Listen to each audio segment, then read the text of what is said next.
اور عالم دین جو ہوتا ہے، عالم دین وہ غیر عالم سید سے افضل ہے، اس کا درجہ بلند ہے، یہ بھی ذہن میں رکھیے گا۔ بار بار فقہا نے یہ لکھا لأن شرف العلم فوق شرف النسب، نسب کے شرف سے علم کا شرف اونچا ہے۔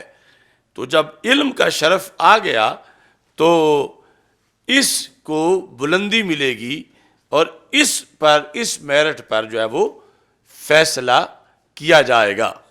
آج اگر اچانک آ کے ہم ایک یو ٹرن لے لیں تو چلو کوئی نہیں، وہ لوگ اس طرح کہہ رہے ہیں تو وہی مان جاؤ، تو پھر 14 صدیوں کے پیچھے دین بدلنا پڑے گا۔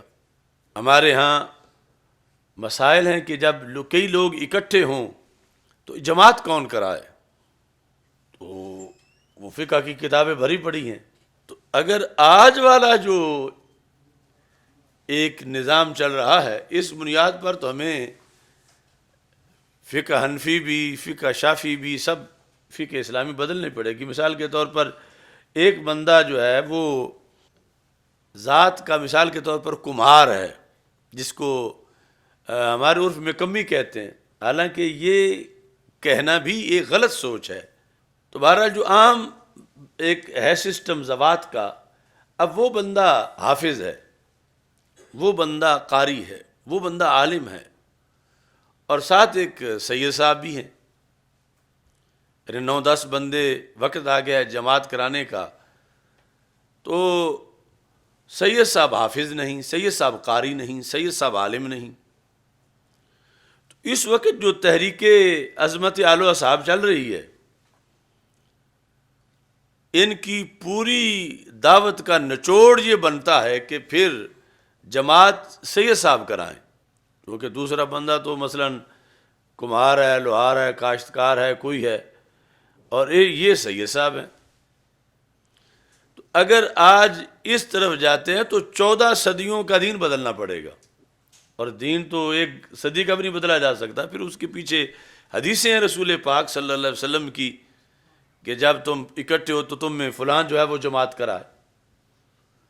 یعنی یقیناً فضیلت نسب رسول صلی اللہ علیہ وسلم طے شدہ ہے اور بہت بڑی ہے، لیکن وہ جو بیج بویا تھا فتنہ حویلیاں نے، اس پر جو آج کانٹے لگے ہیں، تو اس بنیاد پر جس کو محبت اہل بیت کہا جا رہا ہے، اور کہ ایک طرف سادات ہو گئے ہیں، دوسرے والے مدارس والے ہو گئے ہیں، اور یہ مقابلہ ہو رہا ہے۔ مثلا یہ ہدایہ ہے جو درسی کتابوں میں، درس نظامی میں پڑھایا جاتا ہے، تو اس کی پہلی جلد میں باب الامامہ، اول الناس بالامامۃ اعلمہم، کہ چند لوگ اکٹھے ہیں تو کون جماعت کرائے؟ جو ان میں سے اعلم ہے، اس میں تفضیل، زیادہ علم والا۔ اور اس میں امام ابو یوسف سے ایک روایت یہ ہے کہ اقرأہم، جو قاری زیادہ ہو، اور امام شافعی رحمۃ اللہ علیہ بھی اس طرف گئے ہیں جو اقرا ہو، لیکن امام صاحب نے کہا جو اعلم ہو۔ اور پھر تطبیق یہ ہے کہ اس وقت یہ تھا ہی نہیں قرات کا شعبہ علیحدہ کہ کوئی ایسے بھی ہوں کہ صرف قاری ہوں اور عالم نہ ہوں۔ وہاں جو عالم ہوتے تھے وہ قاری بھی ہوتے تھے، اور جو قاری ہوتے تھے وہ عالم بھی ہوتے تھے۔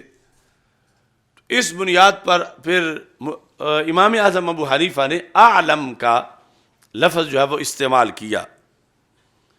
اور پھر آگے متن میں ہے فَإِن تَسَاوَوْا فَأَقْرَأُهُمْ، اگر علم میں برابر ہیں تو پھر جو علم میں برابر ہونے کے ساتھ ساتھ قاری تو سارے ہیں، لیکن جو اقرا ہے پھر وہ جماعت کرائے۔ فَإِن تَسَاوَوْا فَأَوْرَعُهُمْ، اگر علم میں بھی برابر ہیں، تقوی میں بھی برابر ہیں، علم میں، قرات میں، تو پھر جو ان میں سے زیادہ پرہیزگار ہے، پرہیزگار تو سارے ہیں، اور زیادہ جو پرہیزگار ہے وہ جماعت کرائے۔ فَإِن تَسَاوَوْا فَأَسَنُّهُمْ، اگر علم میں برابر ہیں، قرات میں برابر کے قاری ہیں، تقوی میں برابر ہیں، تو پھر جس کی عمر زیادہ ہے وہ جماعت کرائے۔ اب یہاں کیوں نہیں سید والی سیٹ نکالی گئی؟ اگر چند بندے ہیں ان میں سب سے پہلے یہ ہوتا کہ جماعت کون کرائے؟ سیدہم من کان من اہل بیت الرسول صلی اللہ علیہ وسلم، یعنی خواہ ان پڑھ ہو، خواہ اقرا نہ ہو، عالم نہ ہو، اورا نہ ہو، لیکن سید ہو۔ تو آج جو تعلیم دی جا رہی ہے سیادت کی، تعظیم کی، تو نماز کی سیٹ مصلی کی تو اللہ اور بندے کے درمیان رابطے کا بہت بڑا مقام ہے۔ تو اس عزت والی سیٹ پہ تو پھر فیصلہ یہ ہونا چاہیے تھا کہ اگر کوئی وہاں سید ہے تو سید کرائے، جبکہ یہ فقہ کی ہزاروں کتابوں میں سے ایک میں بھی نہیں کہ میرٹ یوں بنایا جائے کہ جو سید ہو وہ کرائے۔